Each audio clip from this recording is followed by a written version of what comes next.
तर मला हे आठवत नाही, की पुणेकर कधी असं म्हणलेत, की "अरे, आता पालखी येणार, हं. आता ट्रॅफिक होणार." असं नाही. मी लहानपणापासून आजतागायत जे अनुभवतो, की आता पालख्या येतील बरं का. ते वारकऱ्यांचं भोजनाचं काय? मग भंडाऱ्याचं काय? महाप्रसादाचं काय? मग वारकऱ्यांना पाणी कोण देणार आहे? असं वेगवेगळी मंडळं असतील, तरुणाई असेल, सामान्य नागरिक असतील. मग ते काय करतात, ते त्यांची कामं ॲडजस्ट करतात हं. आजूबाजूला. इतकं महत्त्वाचा भाग आहे.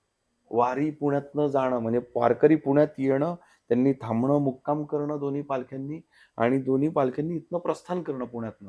हा खूप महत्त्वाचा भाग आहे पुण्याच्या सार्वजनिक जीवनाचा. हं. जितकं पुण्याच्या सार्वजनिक जीवनाचा गणपती असतील, गणपती हे जगप्रसिद्ध आहेत पुण्याचे.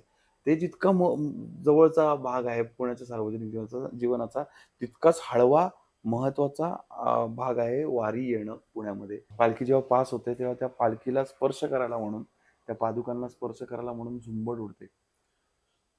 तो हात लागला ना, की वर्षभराचं तुमचं समाधान होतं.